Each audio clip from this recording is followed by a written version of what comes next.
Hello दोस्तों, आप सभी का स्वागत है मेरा यूट्यूब चैनल सुबह स्टडी पे। तो चलिए शुरू करते हैं आज की क्लास। आज हम लोग पढ़ेंगे जो एडिटोरिया का 7500 GK/GS बुक पढ़ रहे हैं उसका अगला पार्ट, जो कि सेट नंबर रहेगा 8। तो चलिए शुरू करते हैं। इसमें पहला क्वेश्चन हो जाएगा, पाली भाषा का ग्रंथ मिलिंद पन्हो राजा मिनांडर के किस बौद्ध भिक्षु से संवाद के रूप में है? तो ये संवाद के रूप में है नागसेन के साथ। पाली भाषा का जो ग्रंथ है मिलिंद पन्हो, इसमें दो राजों के संवाद का उल्लेख किया गया है, जो कि राजा मिनांडर और नागसेन के बीच है। नागार्जुन को भारत का आइंस्टीन कहा जाता है। और ये किसके दरबार में रहते थे? ये रहते थे कनिष्क के दरबार में। गुर्जर के प्रतिहार वंश के संस्थापक हो जाएंगे नागभट्ट प्रथम।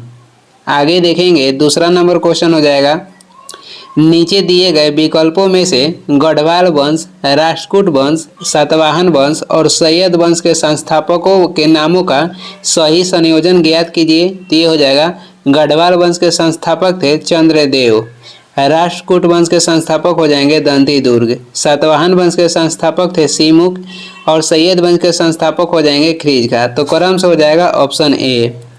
वही दंती दुर्ग जो राष्ट्रकूट वंश के संस्थापक थे, राष्ट्रकूट वंश की राजधानी हो जाएगा मानेखेत। और राष्ट्रकूट वंश के जो शासक थे कृष्ण प्रथम, इन्होंने एलोरा के कैलाश मंदिर के निर्माण करवाए थे। सातवाहन वंश के संस्थापक हो जाएंगे सीमुख और सातवाहन वंश की राजधानी कहेगा तो ये हो जाएगा प्रतिष्ठान। आगे देखेंगे, तीसरा नंबर क्वेश्चन हो जाएगा। तीसरा नंबर है, निम्नलिखित में से कौन हड़प्पा सभ्यता पर प्रकाश डालता है? तो हड़प्पा सभ्यता के प्रकाश डालता है पुरातात्विक खुदाई। हड़प्पा सभ्यता के बारे में कैसे पता चलता है? तो पुरातात्विक खुदाई से। हड़प्पा सभ्यता की खोज किए थे दयाराम साहनी। डेट कहेगा तो 1921 में। शिलालेख के प्रचलन किसने करवाया था? तो ये करवाए थे अशोक ने। 4 नंबर हो जाएगा। 4 नंबर क्वेश्चन है, ऊपर कर लेते हैं। 4 नंबर क्वेश्चन हो जाएगा, पांडव राज्य के संदर्भ में निम्नलिखित कथनों पर विचार कीजिए। तो निम्नलिखित कथन देखते हैं। पहला कथन हो जाएगा, यह सुदूर दक्षिण और दक्षिण पूर्वीय भागों में अवस्थित था। ये सही है। जो पांडव वंश था ये सुदूर दक्षिण और दक्षिण पूर्वीय भाग में अवस्थित था। दूसरा हो जाएगा, इसकी राजधानी महाबलीपुरम थी। ये गलत है। महाबलीपुरम राजधानी थी पल्लव वंश के, और पल्लव वंश के संस्थापक हो जाएंगे श्री विष्णु। पांडव वंश की राजधानी कहेगा तो ये हो जाएगा मदुरई। दूसरा ऑप्शन गलत है। और तीसरा देखेंगे, इसे मोतियों का देश कहा जाता है। ये सही है। इसे पांडव राज्य के क्या कहा जाता है? इसे मोतियों के देश कहा जाता है। यहाँ का समाज मात्र सत्तात्मक था। ये भी सही है। केवल इसमें ऑप्शन 2 है जो गलत है, बाकी 1, 3, 4 इसमें सही है। 1, 3, 4 सही है। आगे देखेंगे, 5 नंबर क्वेश्चन हो जाएगा, मैटरनिख ने किसे हमारी सामाजिक व्यवस्था का सबसे खतरनाक दुश्मन बताया? तो ये बताए थे जिउसेपी मोत्सिनी को मैटरनिख ने हमारी सामाजिक व्यवस्था का सबसे खतरनाक दुश्मन बताया था। नेपोलियन बोनापार्ट का अन्य नाम कहेगा तो लिटिल कारपोरल हो जाएगा। नेपोलियन बोनापार्ट के अन्य नाम हो जाएगा लिटिल कारपोरल। और ये फ्रांस के सम्राट कब बने थे? नेपोलियन 1804 में। मुसोलिनी किसके प्रवर्तक थे? तो ये प्रवर्तक थे फासिस्टवाद के, और इनको फासिस्टवाद के जनक भी माना जाता है। लाल कुर्ती सेना की स्थापना किसने किया था? लाल कुर्ती सेना की स्थापना किए थे गैरिबाल्डी। और केवल कहेगा लाल सेना के गठन किसने किया? तो ये किए थे ट्राट्स्की ने। ट्राट्स्की गठन किए थे लाल सेना के, और लाल कुर्ती सेना के गठन किए थे गैरिबाल्डी। आगे देख लेंगे, 6 नंबर क्वेश्चन हो जाएगा, निम्नलिखित में से किस मराठा शासक ने औरंगजेब के पुत्र अकबर को अपने दरबार में शरण दी थी? तो ये दिए थे संभाजी दिए थे औरंगजेब के पुत्र अकबर को। कहाँ पे? तो अपने दरबार में ये शरण दिए थे। शिवाजी ये मराठा साम्राज्य के संस्थापक थे, और शिवाजी के उत्तराधिकारी कौन थे? तो शिवाजी के उत्तराधिकारी थे संभाजी। और संभाजी के उत्तराधिकारी कौन हुए? ये हुए थे राजाराम। साहू और ताराबाई के बीच खेड़ा के युद्ध हुआ था 1707 में। साहू और ताराबाई के बीच खेड़ा के युद्ध हुआ 1707 में। और एक आता है पालखेड़ा के युद्ध। पालखेड़ा के युद्ध किसके बीच हुआ था? तो ये हुआ था बाजीराव प्रथम और निजामुल मुल्क के साथ हुआ था। पालखेड़ा के युद्ध हुआ था 1728 में। बाजीराव प्रथम और निजामुल मुल्क के साथ। आगे देख लेंगे 7 नंबर क्वेश्चन हो जाएगा, महिचंद्र एवं चंद्रदेव किस वंश से संबंधित थे? तो ये संबंधित है गढ़वाल वंश से। महिचंद्र एवं चंद्रदेव किस वंश से संबंधित थे? तो गढ़वाल वंश से। गढ़वाल वंश के संस्थापक आएगा तो चंद्रदेव हो जाएंगे। वाडियार ये कहाँ के वंश था? तो ये कर्नाटक पर राज करने वाला वंश था। मराठा साम्राज्य के संस्थापक आएगा कौन थे? तो ये थे शिवाजी। और चौहान वंश के संस्थापक आएगा तो ये हो जाएंगे वासुदेव चौहान। चौहान वंश के संस्थापक कौन हो जाएंगे? वासुदेव चौहान हो जाएंगे।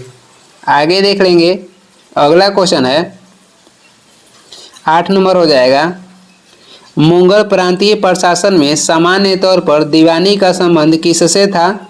मुगल प्रांतीय प्रशासन में सामान्य तौर पर दीवानी का संबंध किससे था? तो यह संबंध था राजस्व प्रशासन से। मुगल प्रांतीय प्रशासन में सामान्य तौर पर दीवानी का संबंध कर है किससे था? तो राजस्व प्रशासन से। मुगल वंश की नींव किसने डाला था? मुगल वंश की नींव यानी कि स्थापना किए थे बाबर। और इन्होंने पानीपत के जो प्रथम युद्ध था 1526 में इसे जीतकर मुगल वंश की नींव डाले थे। और ये किसे हराए थे? तो लोदी वंश के अंतिम शासक इब्राहिम लोदी को हराए थे। पानीपत के दूसरा युद्ध हुआ था 1556 में और ये हुआ था अकबर और हेमू के बीच। पानीपत के तीसरा युद्ध हुआ 1761 में और ये हुआ था मराठा और अफगान के बीच हुआ था। आगे देख लेंगे अगला क्वेश्चन हो जाएगा 9 नंबर है, निम्नलिखित में से कौन सा आयोग ब्रिटिश भारत में अकाल से संबंधित सुझाव के लिए गठित किए गए थे? तो इसमें अस्ट्रेची आयोग, लॉयल आयोग और मैकडोनाल्ड आयोग ये तीनों संबंधित है भारत में ब्रिटिश के कार्यकाल में अकाल से संबंधित। अस्ट्रेची आयोग के गठन किया गया था 1880 में और उस समय शासनकाल था लॉर्ड लिटन के।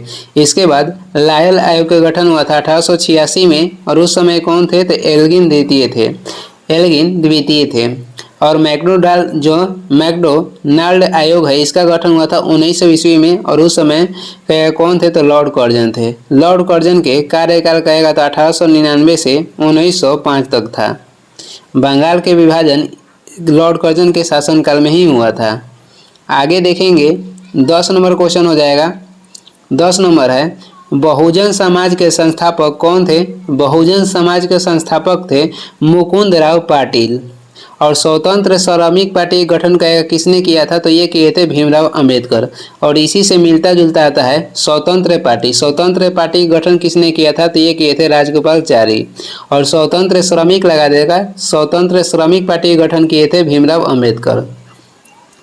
पूना सार्वजनिक सभा के गठन 1870 में किसने किया था? तो ये किए थे एमजी रानाडे ने। और 1873 में सत्य शोधक समाज के खोज किए थे ज्योतिबा फूले ने। आगे देखेंगे, आगे हो जाएगा बॉयज एसोसिएशन का गठन बिहार के किस स्थान पर किया गया था? बॉयज एसोसिएशन के गठन बिहार के किस स्थान पर किया गया था? तो ये किया गया था दरभंगा में। दरभंगा में बॉयज एसोसिएशन के गठन बिहार में किया गया था। और बिहार प्रांतीय किसान सभा का गठन कहाँ पे हुआ था? तो ये हुआ था पटना में। भागलपुर के प्राचीन नाम क्या था? तो भागलपुर के प्राचीन नाम हो जाएगा अंग क्षेत्र, जिसकी राजधानी कहेगा तो चंपा थी। आगे देखेंगे 12 नंबर क्वेश्चन हो जाएगा। 12 नंबर क्वेश्चन है, बिहार कौमी सेवक दल का गठन किस वर्ष किया गया था? बिहार कौमी सेवक दल के गठन किया गया था 1921 में। और 1921 में केरल में मोपला विद्रोह भी हुआ था जिसका नेता थे अलीमुल पेरियार। क्रिप्स मिशन कहेगा भारत कब आया था? तो ये आया था 1942 में। कांग्रेस ने नो टैक्स नो लगान के नारा कब दिया था? तो 1930 में। कांग्रेस ने नो टैक्स नो लगान के नारा कब दिया? 1930 में। 13 नंबर हो जाएगा, निम्न में से किस गवर्नर जनरल को मार्क्विस कह है कि निम्न में से किस गवर्नर जनरल को मार्क्विस की उपाधि प्रदान की गई थी? तो ये की गई थी लॉर्ड वेलेजली को। और भारत में सहायक संधि के जनक किसे माना जाता है? तो लॉर्ड वेलेजली को माना जाता है। लॉर्ड कर्जन के कार्यकाल में बंगाल के विभाजन हुआ था 16 अक्टूबर 1905 को। भारत में पहला जो जनगणना की शुरुआत हुई थी ये हुई थी 1872 में लॉर्ड मेयो के कार्यकाल में। लॉर्ड कॉर्नवालिस ने बंगाल में 1793 में अस्थायी बंदोबस्त लागू की थी। आगे देख लेंगे 14 नंबर हो जाएगा, लॉर्ड लिटन के समय का प्रमुख कार्य कौन सा नहीं है, यानी कह रहा है कि जब लॉर्ड लिटन के कार्यकाल के समय कौन सा कार्य नहीं है, तो इसमें हो जाएगा सती प्रथा के अंत। सती प्रथा के अंत ये लॉर्ड विलियम बेंटिक के कार्यकाल में हुआ था, और ये कब हुआ था? 1829 में। और बाकी लॉर्ड लिटन के कार्यकाल के प्रमुख कार्य देखते हैं। इन्होंने सिविल सेवा परीक्षा की जो आयु थी 21 वर्ष से घटाकर 19 वर्ष कर दी थी, और इसके बाद फिर से सिविल सेवा के जो आयु थी परीक्षा की 19 वर्ष से बढ़ाकर 21 वर्ष कौन कर दिए थे? तो ये किए थे लॉर्ड रिपन। फिर से 19 वर्ष से बढ़ा के 21 वर्ष कर दिए थे लॉर्ड रिपन ने।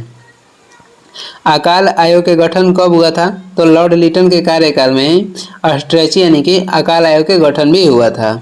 वर्नाक्यूलर प्रेस एक्ट लागू किए थे लॉर्ड लिटन ही 1878 में, जिसे समाप्त किए थे लॉर्ड रिपन 1882 में। वर्नाक्यूलर जो प्रेस एक्ट था ये लागू किए थे लॉर्ड लिटन 1878 में, जिसे लॉर्ड रिपन समाप्त किए थे 1882 में। आगे देखेंगे, अगला क्वेश्चन हो जाएगा 15 नंबर। गांधी इरविन समझौता में किस आंदोलन को रोकने का प्रावधान था? तो यह आंदोलन हो जाएगा सविनय अवज्ञा आंदोलन। सविनय अवज्ञा आंदोलन को रोकने का प्रावधान किसमें था? तो गांधी इरविन समझौता में। गांधी इरविन समझौता कब हुआ था? तो ये हुआ था 5 मार्च। गांधी इरविन समझौता हुआ था 5 मार्च 1931 को, और इसका अन्य नाम कहेगा तो दिल्ली समझौता भी है। आगे देखेंगे, जो बानर सेना और मजरी सेना था इसका संबंध हो जाएगा सविनय अवज्ञा आंदोलन से। दांडी यात्रा 1930 की हुई थी, जिसमें महात्मा गांधी के साथ 78 अनुयायियों ने भाग लिया था, और इसमें कुल दूरी कितनी थी? 388 किलोमीटर था। भारत छोड़ो आंदोलन कब हुआ था? ये हुआ था 8 अगस्त 1942 को। आगे देख लेंगे, 16 नंबर क्वेश्चन हो जाएगा। निम्नलिखित कथनों पर विचार करें एवं सही कथन को पहचानें। कह रहा है कि निम्नलिखित में से कौन सा कथन सही है? तो देखते हैं। अविश्वास प्रस्ताव मंत्रिपरिषद में विश्वास की कमी व्यक्त करने वाला प्रस्ताव है, ये सही है। अविश्वास प्रस्ताव क्या है? तो ये मंत्रिपरिषद में विश्वास की कमी व्यक्त करने वाला प्रस्ताव है। दूसरा ऑप्शन देखेंगे, विश्वास प्रस्ताव लाने के लिए कम से कम 50% सदस्यों की मंजूरी होना चाहिए, जो कि गलत है। यहाँ 50% नहीं होगा। विश्वास प्रस्ताव लाने के लिए कम से कम केवल 50 सदस्य की आवश्यकता होनी चाहिए। 3 नंबर हो जाएगा, लोकसभा में अविश्वास प्रस्ताव लोकसभा की प्रक्रिया और आचरण के नियमों को प्रावधानों द्वारा शासित होता है, ये भी सही है। इसमें 1 और 3 सही है, इसे ऑप्शन हो जाएगा सी। और जो अविश्वास प्रस्ताव या प्रस्ताव जो है ये लोकसभा में लाया जाता है।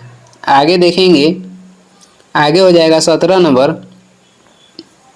17 नंबर है, किस स्थिति में बंदी प्रत्यक्षीकरण रीट को जारी किया जाता है? बंदी प्रत्यक्षीकरण रीट जारी की जाती है दोषपूर्ण पुलिस नज़रबंदी से। दोषपूर्ण पुलिस नज़रबंदी सिद्ध करने के लिए बंदी प्रत्यक्षीकरण रीट जारी किया जाता है।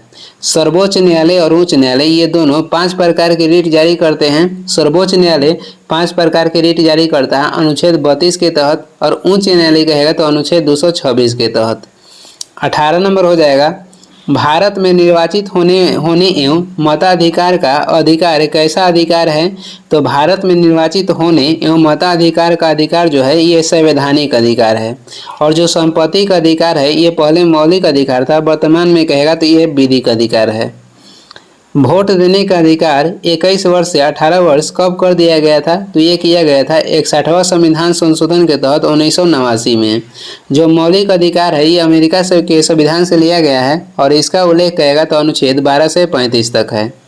आगे देखेंगे, 19 नंबर क्वेश्चन हो जाएगा, योजना किस सूची का विषय है? तो योजना हो जाएगा समवर्ती सूची के विषय। वर्तमान में समवर्ती सूची में कितने विषय हैं? तो 52 है। और समवर्ती सूची ये किस देश के संविधान से लिया गया है? ये लिया गया है ऑस्ट्रेलिया के संविधान से।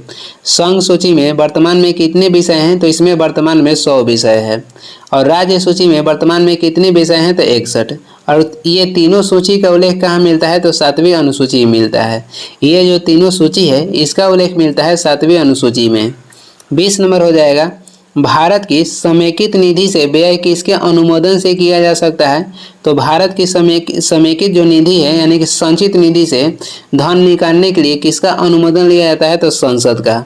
और संचित निधि का उल्लेख किया गया है अनुच्छेद 266 के फर्स्ट में। और वही आकस्मिक निधि से धन निकालने के लिए किसका अनुमोदन लेना पड़ता है? तो राष्ट्रपति का। और आकस्मिक निधि का उल्लेख अनुच्छेद 267 में किया गया है। संयुक्त समिति के जो अध्यक्ष चुने जाते हैं, ये चुने जाते हैं लोकसभा के अध्यक्ष द्वारा।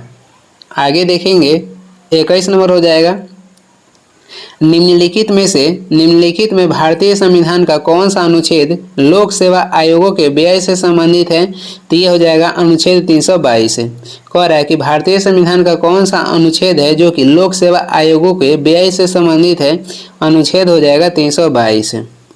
भारत में संघ लोक सेवा आयोग के गठन अधिनियम 1919 के तहत 1926 में हुआ था।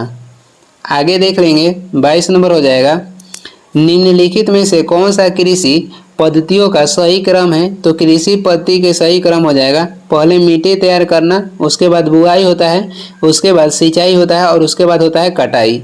ये कृषि पद्धति के सही क्रम हो जाएगा, पहले मिट्टी तैयार करना, उसके बाद बुआई, उसके बाद सिंचाई करना, उसके बाद कटाई होता है। जो रबी फसल है इसकी बुआई होती है अक्टूबर नवंबर में और खरीफ फसल की बुआई होती है जून जुलाई में।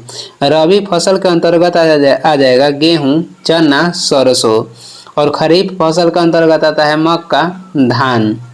आगे देखेंगे 23 नंबर हो जाएगा, तातीपाका तेल रिफाइनरी कहाँ स्थित है? तातीपाका तेल रिफाइनरी स्थित है आंध्र प्रदेश में। और नागपट्टनम तेल रिफाइनरी कहाँ स्थित है? तो ये स्थित है तमिलनाडु में। जामनगर तेल रिफाइनरी स्थित है गुजरात में। और HPCL यानी कि हिंदुस्तान पेट्रोलियम कॉरपोरेशन लिमिटेड, ये रिफाइनरी कहाँ स्थित है? तो महाराष्ट्र में। आगे देखेंगे 24 नंबर हो जाएगा, निम्नलिखित सागरों में से कौन सा गाजा स्ट्रिप के पास स्थित है? गाजा स्ट्रिप के पास स्थित है भूमध्य सागर। और भूमध्य सागर प्लस लाल सागर को कौन मिलाता है? तो ये मिलाता है सुएज नहर। भूमध्य सागर को लाल सागर से कौन मिलाता है? तो सुएज नहर। सुएज नहर के कुल लंबाई कहेगा तो 168 किलोमीटर है। कैस्पियन सागर ये विश्व के सबसे बड़ा झील है और ये खारे पानी के है। आगे देखेंगे 25 नंबर हो जाएगा, राज्यों के अधिकतम से न्यूनतम साक्षरता अनुसार सही क्रम को इंगित कीजिए और ये भारतीय जनगणना 2011 के अनुसार होना चाहिए। तो कह रहा है कि न्यूनतम साक्षरता इसको घटते क्रम में दर्शाना है। तो सबसे अधिक हो जाएगा केरल, इसके बाद मिजोरम, इसके बाद गोवा और इसके बाद त्रिपुरा। ये जो ऑप्शन है ये क्रम के अनुसार है, घटते साक्षरता के क्रम के अनुसार है। 2011 का जो जनगणना था ये क्रम से 15वां जनगणना था और स्वतंत्र भारत कहेगा तो 7वां था। भारत में जाति आधारित जनगणना की शुरुआत कब हुई थी? तो ये हुआ था 1931 में। और भारत में नियमित जनगणना की शुरुआत हुआ था 1881 में लॉर्ड रिपन के कार्यकाल में। आगे देखेंगे 26 नंबर क्वेश्चन हो जाएगा। 26 नंबर है, ध्वनि तरंग की आवृत्ति v और समय अवधि t के बीच संबंध होता है। तो ये हो जाएगा v बराबर 1/t, यानी कि जो आवृत्ति होता है, जो तरंगदैर्घ्य होता है ये आवृत्ति के इन्वर्सली प्रोपोर्शनल टू होता है। इसका मतलब हो जाएगा कि आवृत्ति के घटने पर तरंगदैर्घ्य बढ़ेगा, आवृत्ति के घटने पे तरंगदैर्घ्य क्या होगा? तो बढ़ेगा। 27 नंबर हो जाएगा, घर्षण बल निम्न में किस पर कार्य करता है? घर्षण बल कार्य करता है बल की दिशा के विपरीत। घर्षण जो बल है ये बल की दिशा के विपरीत कार्य करता है और इसका अन्य नाम कहेगा तो घर्षण बल को क्षयकारी बल भी कहते हैं। घर्षण बल को क्षयकारी बल भी कहते हैं। और अपकेंद्रीय बल के क्या कहते हैं? तो आभासी बल। आभासी बल कहा जाता है अपकेंद्रीय बल को और क्षयकारी बल कहा जाता है घर्षण बल को। आगे देखेंगे, और हम जो चल पाते हैं इसका कारण हो जाएगा घर्षण बल ही। आगे देखेंगे 28 नंबर हो जाएगा, नकारात्मक त्वरण निम्न में से किसकी दिशा के विपरीत में होता है? तो ये वेग के दिशा के विपरीत में होता है नकारात्मक त्वरण। और नकारात्मक त्वरण को क्या कहा जाता है? तो इसके कहा जाता है मंदन। वेग परिवर्तन के दर को क्या कहते हैं? तो वेग परिवर्तन के दर के त्वरण कहते हैं। संवेग बराबर होता है द्रव्यमान गुणे वेग। संवेग बराबर होता है द्रव्यमान गुणे वेग और बल बराबर होता है द्रव्यमान गुणे त्वरण। आगे देखेंगे, आगे हो जाएगा 29 नंबर, हाइड्रोक्लोरिक अम्ल कांच की बोतल में नहीं रखा जाता है क्योंकि ये अभिक्रिया करता है। तो ये अभिक्रिया करता है कांच के सिलिकॉन डाइऑक्साइड से। जो हाइड्रोक्लोरिक अम्ल है इसे कांच के बोतल में नहीं रखा जाता है क्योंकि ये अभिक्रिया कर लेता है कांच के सिलिकॉन डाइऑक्साइड से। और कांच किस में घुलता है, तो कांच घुलता है हाइड्रोजन फ्लोराइड में। HCl किस में सहाय करता है, तो HCl यानी कि हाइड्रोक्लोरिक अम्ल ये खाना के पचाने में कार्य करता है और ये पेट के आमाशय से निकलता है। आगे देखेंगे 30 नंबर हो जाएगा, संयोजकता के इलेक्ट्रॉनिक सिद्धांत का प्रतिपादन सर्वप्रथम किस वैज्ञानिक ने किया था, तो ये किए थे कोसेल व लुईस ने। संयोजकता के इलेक्ट्रॉनिक सिद्धांत का प्रतिपादन सर्वप्रथम किस वैज्ञानिक ने किया था, तो ये किए थे कोसेल व लुईस ने। नाभिक के खोज किए थे रदरफोर्ड ने और न्यूट्रॉन के खोज किए थे चैडविक 1932 में। परमाणु संरचना की खोज किसने किया, तो परमाणु संरचना की खोज किए थे नील्स बोर ने। आगे देखेंगे 31 नंबर हो जाएगा, निम्न में से कौन सी धातु शीतल व गर्म दोनों दशाओं में जल से अभिक्रिया नहीं करती है, तो यह धातु हो जाएगा लोहा। कह रहा है कि कौन सी धातु शीतल व गर्म दोनों दशाओं में जल से अभिक्रिया नहीं करती है, तो यह हो जाएगा लोहा। और हीमोग्लोबिन में कहेगा कौन सी धातु पाई जाती है, ये पाई जाती है लोहा। हीमोग्लोबिन के कार्य कहेगा तो ये मानव शरीर में ऑक्सीजन का परिवहन करता है। कैल्शियम के कमी से जंतु में क्या होता है, तो इसके कमी से मिल्क फीवर होता है। सोडियम का कार्य क्या है, तो ये हृदय के नियंत्रण में कार्य करता है। क्लोरोफिल के केंद्र में कौन सी धातु पाई जाती है, तो ये पाई जाती है मैग्नीशियम। आगे देखेंगे 32 नंबर हो जाएगा, फोटोग्राफी में सोडियम थायोसल्फेट विलयन का प्रयोग क्यों किया जाता है, क्योंकि अतिरिक्त सिल्वर ब्रोमाइड को विलेय सिल्वर थायोसल्फेट संकुल के रूप में निकालने के लिए। अतिरिक्त जो सिल्वर ब्रोमाइड होता है, सिल्वर ब्रोमाइड को विलेय सिल्वर थायोसल्फेट संकुल के रूप में निकालने के लिए किसका प्रयोग किया जाता है, तो सोडियम थायोसल्फेट का। और ये जो फोटोग्राफी में सोडियम थायोसल्फेट का प्रयोग होता है, ये होता है फिक्सर के रूप में। आगे देखेंगे 33 नंबर हो जाएगा, निम्न में कौन सी बीमारी वायरल संक्रमण द्वारा होती है, तो कह रहा है कौन सी बीमारी है जो कि वायरल संक्रमण के द्वारा होती है, तो ये बीमारी हो जाएगा जुकाम। हैजा किसके द्वारा होता है, हैजा और टाइफाइड ये दोनों जीवाणु के कारण होता है और ये दोनों प्रभावित करता है आंत को। मलेरिया जो है ये किसके द्वारा होता है, मलेरिया होता है प्रोटोजोआ के द्वारा। आगे देख लेंगे 34 नंबर हो जाएगा, निकट दृष्टि दोष के संबंध में कौन सा कथन गलत है, तो बारी बारी ऑप्शन देखते हैं। निकट दृष्टि दोष में इसमें क्या होता है, तो इसमें नेत्र की मोटाई बढ़ जाती है, ये सही है। और इसमें प्रतिबिंब रेटिना पर बनता है, ये गलत है। सामान्य दृष्टि में जो प्रतिबिंब बनता है ये रेटिना बनता है। निकट दृष्टि दोष होने पर जो प्रतिबिंब बनता है ये रेटिना के आगे बनता है। इसमें नेत्र लेंस की फोकस दूरी कम हो जाती है, ये भी सही है। इसमें क्या होता है कि नेत्र लेंस की जो फोकस दूरी है ये कम हो जाती है और इसमें नेत्र गोला की त्रिज्या में वृद्धि हो जाती है, ये भी सही है। और कुछ ऑप्शन देखते हैं। आपको निकट दृष्टि दोष होने पर निकट की ही वस्तु दिखाई देगी और इसका उपचार कहेगा तो अवतल लेंस के द्वारा होता है। आगे देखेंगे 35 नंबर हो जाएगा, यूकैरियोटिक कोशिका के संबंध में कौन सा कथन गलत है, तो इसमें सी गलत हो जाएगा। यूकैरियोटिक कोशिका के संबंध में कह रहा है कि कौन सा कथन जो है गलत है, तो इसमें रेटिका उपस्थित नहीं होता है, ये गलत है क्योंकि यूकैरियोटिक में जो रेटिका है ये उपस्थित होता है, यही गलत है। बाकी ऑप्शन देखते हैं। इनमें समसूत्री कोशिका विभाजन होता है, ये सही है। इनमें श्वसन तंत्र माइटोकॉन्ड्रिया में होता है, ये भी सही है। इनमें 80S प्रकार के राइबोसोम होते हैं, ये भी सही है। यूकैरियोटिक कोशिका के संबंध में कथन देख लेते हैं। इनमें समसूत्री कोशिका विभाजन होता है, इसमें श्वसन जो तंत्र है ये माइटोकॉन्ड्रिया में होता है और इसमें रेटिका उपस्थित होती है और इसमें 80S प्रकार का राइबोसोम होते हैं और इसमें केंद्रक भी उपस्थित होता है। और ये किस जगत के अंतर्गत आता है, यूकैरियोटिक जो कोशिका होता है ये प्रोटिस्टा जगत के अंतर्गत आता है। आगे देखेंगे 36 नंबर हो जाएगा, निम्न में नाइट्रोजन किसका अनिवार्य घटक है, तो ये प्रोटीन का अनिवार्य घटक है। प्रोटीन किसका निर्माण करता है, तो ये ऊतक के निर्माण करता है। लाइपेज जो एंजाइम है ये वसा के पाचन में सहायक होता है। लाइपेज जो एंजाइम है ये वसा के पाचन में सहायक होता है। कार्बोहाइड्रेट का संश्लेषण कहाँ पे होता है, तो कार्बोहाइड्रेट का संश्लेषण होता है यकृत में। विटामिन से हमें कोई भी ऊर्जा प्राप्त नहीं होती है। 37 नंबर हो जाएगा, निम्न में कौन सा घोल विद्युत चालक का नहीं है, कह रहा है कि निम्न में से कौन सा घोल जो कि विद्युत का चालक नहीं है, तो इस घोल में जो ग्लूकोज के घोल है ये विद्युत का चालक नहीं है। बाकी जो है एसेटिक घोल, सोडियम हाइड्रोक्साइड और हाइड्रोक्लोरिक एसिड घोल, ये तीनों क्या है, तो ये विद्युत के चालक है। केवल ग्लूकोज के घोल विद्युत के चालक नहीं है। एसिटिक जो अम्ल है ये सिरका में पाया जाता है। इसका सूत्र हो जाएगा CH3COOH। आज घर पे आए हैं इसीलिए बैकग्राउंड में है आवाज़ आता होगा, तो थोड़ा मैनेज कर लीजिएगा। आगे देखेंगे 38 नंबर हो जाएगा, निम्न में कौन बढ़ते भ्रूण के लिए पोषक ऊतक का कार्य करता है, तो ये हो जाएगा एंडोस्पर्म में। क्वेश्चन है कि कौन बढ़ते भ्रूण के लिए पोषक ऊतक का कार्य करता है, तो ये हो जाएगा एंडोस्पर्म में।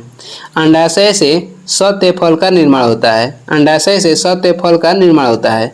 और सत्य फल के निर्माण कहाँ से होता है, तो अंडाशय तथा फूल के अन्य भाग से। और सत्य फल के निर्माण अंडाशय तथा फूल के अन्य भाग से होता है। 39 नंबर हो जाएगा, मानव शरीर में बैक्टीरिया के संक्रमण को रोकने का सरल इलाज क्या है, तो ये हो जाएगा एंटीबायोटिक्स। AB जो रक्त समूह है इसमें हमें कोई भी एंटीबॉडी नहीं पाई जाती है। AB रक्त समूह में कोई भी एंटीबॉडी का निर्माण नहीं होता है और O रक्त समूह में कोई भी एंटीजन नहीं पाया जाता है। एस्पिरिन क्या है, तो ये दर्द निवारक दवाई है। 40 नंबर हो जाएगा, मॉर्फिन निम्न में से किससे प्राप्त होता है, तो मॉर्फिन प्राप्त होता है फल से। और आलू प्याज ये किसका उदाहरण है, तो ये उदाहरण है तना का। लौंग किससे प्राप्त होता है, ये फूल या कली से। चाय प्राप्त होता है पत्ती से। आगे देख लेंगे 41 नंबर हो जाएगा, यदि भारतीय रिजर्व बैंक के द्वारा नगद कोष अनुपात में कमी की जाती है तो इसका साख सृजन पर क्या प्रभाव होगा, तो इसके साख सृजन वृद्धि होगा। यदि भारतीय रिजर्व बैंक के द्वारा नगद कोष अनुपात में कमी की जाती है तो इसका साख सृजन पर प्रभाव क्या होगा, तो ये हो जाएगा वृद्धि। भारतीय रिजर्व बैंक का गठन हुआ था 1 अप्रैल 1935 में और इसका राष्ट्रीयकरण हुआ था 1 जनवरी 1949 में। और इसका पहले मुख्यालय कहेगा तो कोलकाता था और इसका मुख्यालय कोलकाता से बम्बई कब किया गया था, तो 1937 में। बम्बई के नाम बदल के मुंबई 1995 में किया गया था। आगे देख लेंगे 42 नंबर क्वेश्चन हो जाएगा, द्रव्य की पूर्ति यथायथ रहने पर यदि द्रव्य की मांग में वृद्धि होती है तो इसकी ब्याज की दर में वृद्धि हो जाएगी। द्रव्य की पूर्ति यथायथ रहने पर यदि द्रव्य की मांग में वृद्धि होती है तो इसकी ब्याज की दर में वृद्धि हो जाएगी। यानी क्वेश्चन के कहने का अर्थ ये है कि कोई भी वस्तु जब समान दर पर रहेगी, समान मतलब अवस्था में रहेगी, जिससे द्रव्य है ये समान रहेगा, जितना मात्रा पहले था उतना मात्रा अभी भी है, और यह द्रव्य की मांग में वृद्धि होगा, यानी कि इसकी मांग ज़्यादा बढ़ेगा तो इसकी आपरूपी है कि इसके भाव भी बढ़ जाएगा। जिस वस्तु के मांग बढ़ेगा उसका भाव भी बढ़ जाएगा। तो यही कह रहा है कि ब्याज की दर में वृद्धि हो जाएगी। और उत्पादन के बढ़ने से किसी वस्तु की कीमत क्या होता है, घटता है। यानी उत्पादन यानी कि वस्तु ज़्यादा हो जाएगा तो उसकी कीमत क्या हो जाएगी, घट जाएगी। आगे देखेंगे 43 नंबर हो जाएगा, पारिस्थितिकी निकेत किससे संबंधित है, पारिस्थितिकी निकेत संबंधित है पारिस्थितिकी तंत्र से जीव की स्थिति परक एवं क्रियात्मक संबंधता से। पारिस्थितिकी तंत्र से जीव की स्थिति परक एवं क्रियात्मक संबंधता से। पारिस्थितिकी निकेत कह रहा है किससे संबंधित है, तो पारिस्थितिकी तंत्र से जीव की स्थिति परक एवं क्रियात्मक संबंधता से।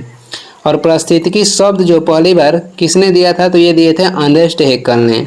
आगे देख लेंगे 44 नंबर हो जाएगा, निम्नलिखित में से कौन सा पारिस्थितिकी तंत्र का अजैविक घटक है, तो अजैविक घटक हो जाएगा शैलीय नमक। और बाकी जो है ये सब क्या है, तो ये जैविक घटक है। लाइकेन, दीमक और शैवाल क्या हो जाएगा, ये हो जाएगा जैविक घटक। लाइकेन को प्रयोग करते हैं वायु प्रदूषक सूचक के रूप में। लाइकेन का प्रयोग कहाँ पे होता है, तो ये होता है वायु प्रदूषक के सूचक के रूप में। कवक और जो शैवाल है ये लाइकेन के सहजीवी है। कवक प्लस शैवाल ये किसका सहजीवी है, तो लाइकेन का। और लाइकेन का प्रयोग करते हैं वायु प्रदूषक के सूचक के रूप में। 45 नंबर हो जाएगा, निम्नलिखित देशों का कौन सा एक समूह आसियान के सदस्य देश है, तो ये हो जाएगा आसियान के सदस्य देश लाओस, कंबोडिया और ब्रुनेई। आसियान में टोटल कहेगा कितने देश हैं, तो आसियान में टोटल 10 देश है। और इसका गठन हुआ था 1967 में। मुख्यालय कहेगा तो इंडोनेशिया के जकार्ता में है। आगे देखेंगे, आगे हो जाएगा 46 नंबर क्वेश्चन है, कलमकारी पेंटिंग के संदर्भ में सही कौन सा है? तो कलमकारी जो पेंटिंग है इसके संदर्भ में सही है, ये दक्षिण भारत में सूती वस्त्र पर हाथ से की गई चित्रकारी है। ये दक्षिण भारत में सूती वस्त्र पर हाथ से की गई चित्रकारी है और इसका कहेगा प्रचलन कहाँ पे है? तो आंध्र प्रदेश में।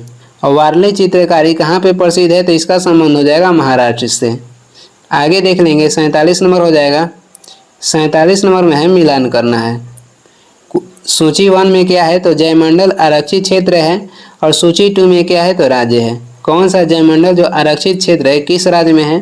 जो सिमलीपाल जयमंडल आरक्षित क्षेत्र किस राज्य में है? तो सिमलीपाल हो जाएगा उड़ीसा में। दिहांग दिबांग कहेगा तो ये स्थित है अरुणाचल प्रदेश में। नोकरेक कहाँ पे है? तो ये हो जाएगा मेघालय में। और कोल्ड डेजर्ट हो जाएगा हिमाचल प्रदेश में। सिमलीपाल उड़ीसा, दिहांग दिबांग अरुणाचल प्रदेश, नोकरेक हो जाएगा मेघालय, कोल्ड डेजर्ट हो जाएगा हिमाचल प्रदेश। भारत के पहला जयमंडल आरक्षित क्षेत्र कौन सा है? तो ये हो जाएगा नीलगिरी, जिसकी स्थापना 1986 में हुई थी। और नीलगिरी पे पूर्वी घाटी एवं पश्चिमी घाटी के मिलन होता है और नीलगिरी पे पहाड़ी पे ही टोडा जनजाति पाई जाती है। आगे देखेंगे, 48 नंबर क्वेश्चन हो जाएगा, किस ग्रंथ को तमिल साहित्य का बाइबिल एवं तमिल साहित्य का आधार ग्रंथ माना जाता है? तो ये हो जाएगा तिरुकुरल। तिरुकुरल को तमिल साहित्य का बाइबल एवं तमिल साहित्य का आधार ग्रंथ माना जाता है, जिसका रचना कौन किए थे? तो ये किए थे तिरुवल्लुवर ने। तिरुवल्लुवर ने रचना किए थे तिरुकुरल को। और तोल्कापियम की रचना किसने किया था? तो ये किए थे तोल्कापियर। तोल्कापियम की रचना किए थे तोल्कापियर।